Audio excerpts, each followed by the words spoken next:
মার্কিন president Donald Trump British সংবাদ মাধ্যম বিবিসির বিরুদ্ধে প্রায় $500 কোটি বা 61,000 কোটি টাকা মূল্যের মানহানির মামলা করেছেন। এই মামলার কারণ 2024 সালে বিবিসি প্যানোরামা ডকুসিরিজে প্রকাশিত একটি সম্পাদিত ভিডিও প্রতিবেদন।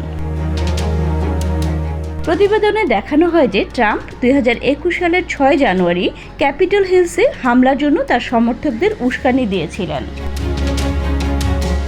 যদিও ট্রাম্প সবসময় এই অভিযোগ অস্বীকার করেছেন এবং ভিডিওটি যুক্তরাষ্ট্রে সম্প্রচার করা হয়নি, তবুও তিনি অভিযোগ করেছেন যে প্রতিবেদনের কারণে তার সম্মানহানি ও বিশাল আর্থিক ক্ষতি হয়েছে।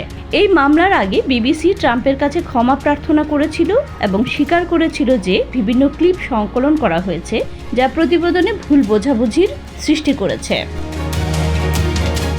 এই ঘটনার পর বিবিসির কিছু শীর্ষ কর্মকর্তাও পদত্যাগ করতে বাধ্য হন। ট্রাম্পের আইনজীবীরা আদালতে দাবি করেছেন প্রতিবেদনের ফলে তার সুনাম ক্ষুণ্ণ হয়েছে এবং ভবিষ্যতে আর্থিক ক্ষতির সম্ভাবনা তৈরি হয়েছে।